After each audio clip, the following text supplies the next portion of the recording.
हमने पापा stand up comedy करेंगे, पैशन फॉलो करेंगे। तो कहते हैं हम लोग पास तो स्प्लेंडर है। तो हमने कहा हमको कैसे ही समझाएं।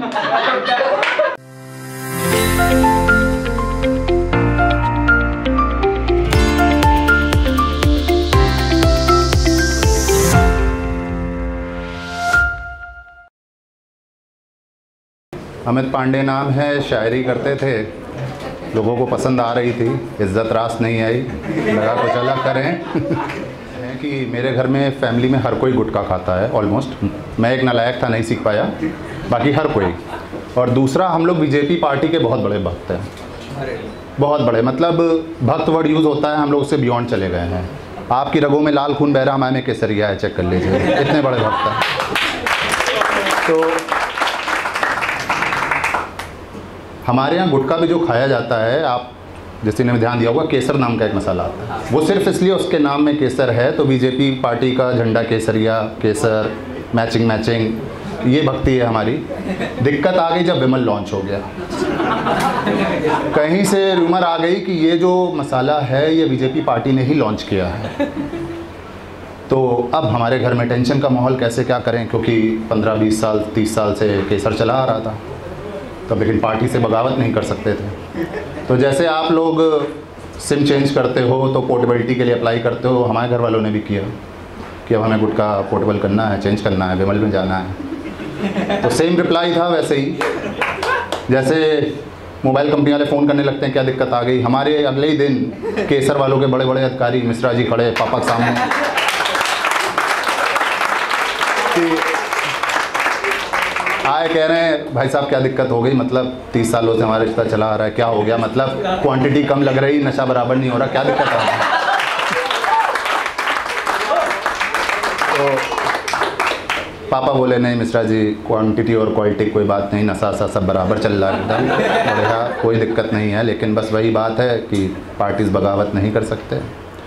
तो काफ़ी इमोशनल मोमेंट हो गया मिश्रा जी और पापा जी के बीच में। तो जाते जाते एज अ फेयरवेल वो एक केसर की लड़ी पापा पहना गए।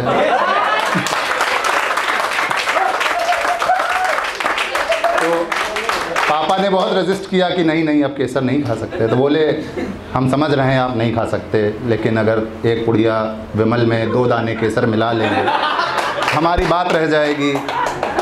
तो इस तरह से कुछ काफ़ी सेंटी मोमेंट था। अच्छा, मैं अपनी पर्सनल जो परेशानी है लाइफ की वो बताऊं कि जो मेरा नाम है अमित पांडे बहुत कॉमन है। मतलब मैंने जो अपनी एजुकेशन करी, कोई क्लास ऐसा नहीं था जिसमें एक अमित पांडे सेम सरनेम का बंदा मुझे ना मिला हो। दिक्कत नाम की नहीं थी, जो भी मिला वो या तो मेरे जैसा था या मुझसे भी बुरी हालत में था। तो मतलब देख के लग रहा था इस नाम के लोगों का तो बेड़ा गर्क है, कुछ भी होने वाला नहीं है। तो बड़ा खौफ सा आ गया। फिर हमने सोचा ग्रेजुएशन करने के बाद कि ऐसा नहीं, एक नाम की वजह से अपनी ज़िंदगी नहीं बर्बाद होने देंगे, क्योंकि कोशिश करने वालों की गलतफहमी में हो सब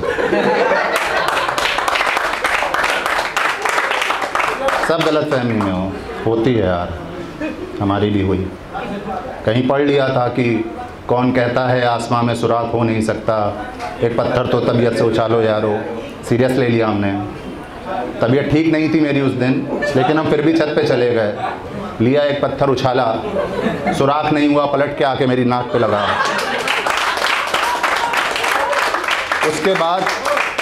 उसके बाद जो नाक से खून छल से मेरे मुंह तक आया है, पीछे से भतीजा जा रहा था, मम्मी नीचे से आवाज़ दी क्या हुआ, वो कह रहा है दादी लहू मुँह लग गया।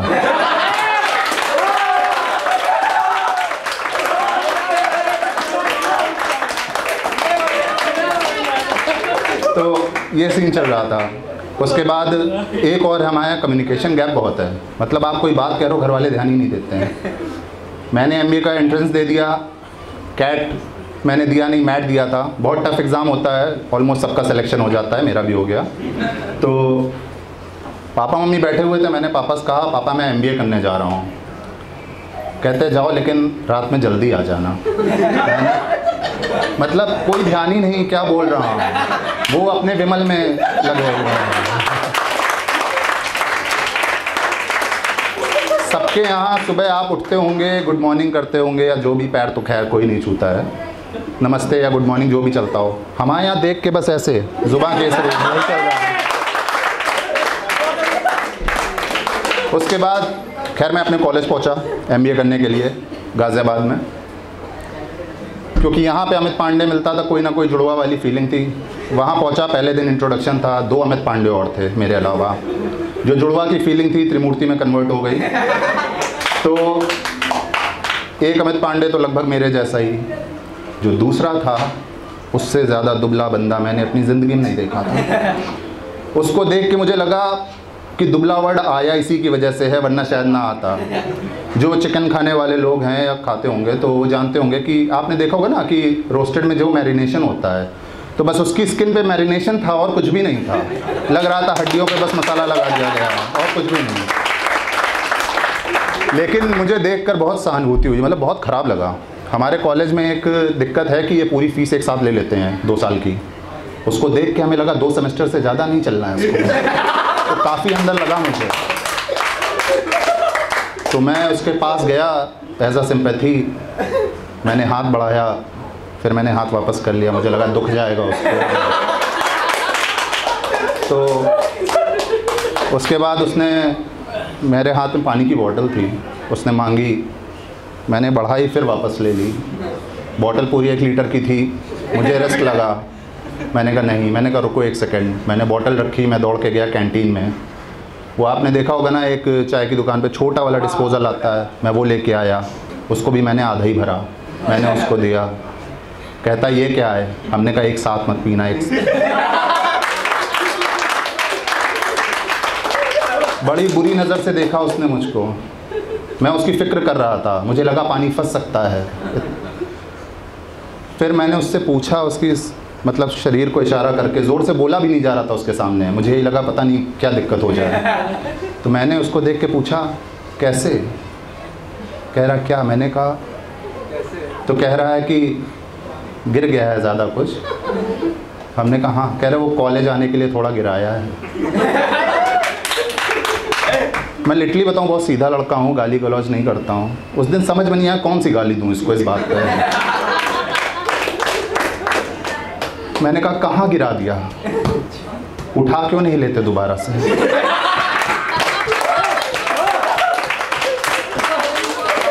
हमने कहा जाके चेक करो, वहीं पड़ा होगा, कोई लेके नहीं जाएगा तुम्हारा वजन। ऑफेंड हो गया, चला गया नाराज़ होके।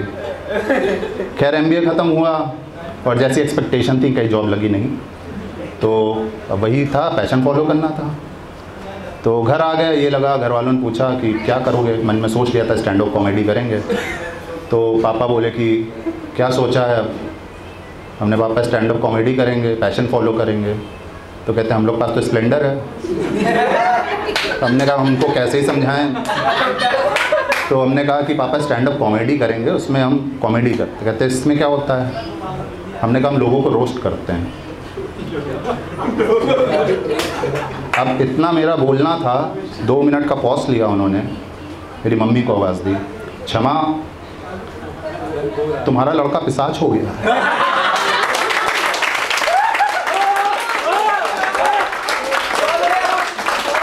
मतलब कुछ भी कह रहे तुम्हारा लड़का पिशाच हो गया है, आदमी खाता है वो भी तंदूर में, ग्रेवी वाला पसंद नहीं है इसको। अब मैं कुछ बोलूँ, उनका सीन शुरू हो गया, मम्मी ने मार छाती आती पीटना शुरू कर दिया। भगवान क्या हो गया ये सब? कह रही पापा हम लोग पांडे हैं, तो पांडे जी कहती हैं पापा को कि पांडे जी हमको तो लग रहा है दिल्ली में कोई चौराहा रहा नांग गया है।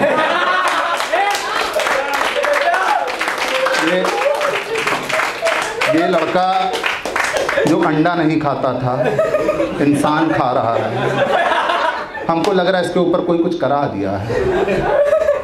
तो अब पापा एकदम मूड ख़राब, सब कोई मेरी सुनने की तैयारी नहीं। शाम का टाइम हुआ तो पापा ने कहा ये इतना कड़वा सच मुझसे हजम तो होगा नहीं। तो पापा ने सोचा बाहर जाते हैं, थोड़ा हजम करने के लिए दवा लेके आते हैं। तो जाते जाते सोचिए, जो पापा आज तक मुझसे कोई फरमाइश नहीं पूछी, आके मुझसे पूछ रहे हैं बेटा चिकन खाओगे? कह रहे खा के देखो अच्छा हो। हमने पापा अपने घर में तो आता नहीं ये सब, तुम छत पे जा खा लेना चुपचाप, हम किसी से नहीं कहेंगे। तो हमने कहा नहीं पापा हमें ये सब नहीं खाना है। तो मम्मी को आवाज़ देते हैं, धीरे से कान में कहते हैं क्षमा इसको ज़्यादा देर भूखा मत रखना।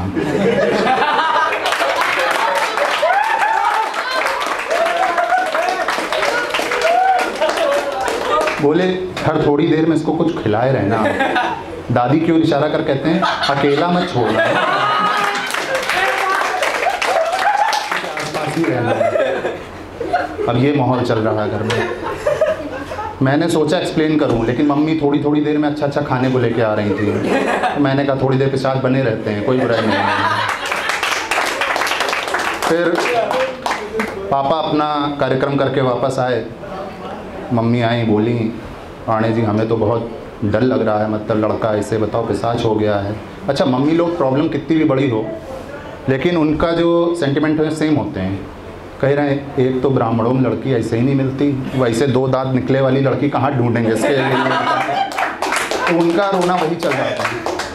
अब पापा मेरे ऑलरेडी पी के आए थे, तो वो एक अलग फेज़ में थे। वो एक दिन पहले घातक देखी थी उन्होंने, तो उनके अंदर क्या है, पीने के बाद सनी देओल आ जाता है, आ गया था। तो मम्मी ने पूछा तो कह रहे हैं मम्मी से, क्षमा तुम्हें इस पिशाच से डरने की कोई ज़रूरत नहीं है।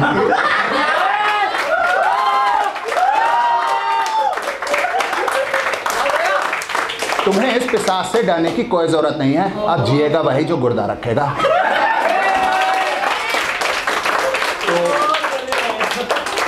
मम्मी एकदम टेंशन फ्री हो गई। मम्मी कहती हैं अच्छा ऐसा है, कह रही गुर्दा तो है हमारे पास। तो मम्मी मुंह घुमा के सो गई। अब पापा इस बात से ऑफेंड हो गए, तो पापा जो सनी देओल था वो नाना पाटेकर कन्वर्ट हो गया। स्वार्थी औरत।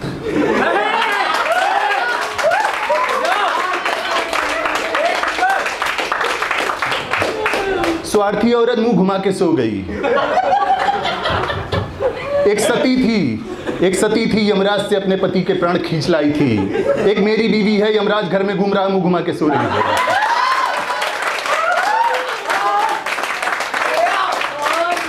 मम्मी को कोई फर्क नहीं पड़ा। ऊपर छत पे गए पापा, एक गुम्मा उठा के ले आए। आके मुझको बुलाते हैं, मेरे घर का नाम छोटू है। मुझसे कह रहे हैं ए पिशाच, ए छोटे पिशाच इधर आ। अब मैं गया तो मैंने हाथ में गुम्मा देखा, तो मुझे लगा कि चला के मारेंगे क्या। मैंने पापा क्या करोगे, आके इधर बैठ। तो मैंने पापा करो क्या, कहते एक उंगली तेरी रखूंगा, एक अपनी रखूंगा, पहले तेरी कूचूंगा फिर अपनी कूचूंगा, दोनों का खून निकलेगा मिलाऊंगा, फिर पूछूंगा शैतान का कौन सा इंसान का कौन सा।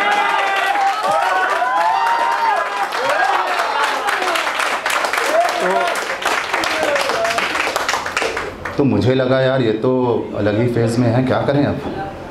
तो मैंने कहा पापा आपका खून तो आपका ही है और मैं आपका लड़का हूँ तो मैं भी आपका ही खून हूँ। तो पापा सोचे कि यार ये तो इसने उंगली पूछने का आइडिया मुझसे ले लिया, चीटिंग है, चीटिंग करी है इसने। क्षमा तेरा लड़का पिशाच तो है ही, चीटर भी है, इसको नेता होना चाहिए था। तो इतने में मम्मी उठ गई। मम्मी ने गुम्मा पापा के हाथ से लिया, कहती हैं छुपा करके हमको सोने दो, ये तुमको खाए ना खाए हम गुम्मे से कूच के ज़रूर मार डालेंगे। इतना कह के उन्होंने गुम्मा रखा, वापस सो गई। पापा 2 मिनट के लिए सदमे में आ गए, कुछ नहीं बोले। फिर जब मम्मी सो गई मुझसे कहते हैं जा बेटा जा, तेरी गलती नहीं है। मैंने है पापा, जा जाके सो जा, तेरी गलती नहीं है। जिसकी औरत डायन है लड़का तो पिशाच हो गया।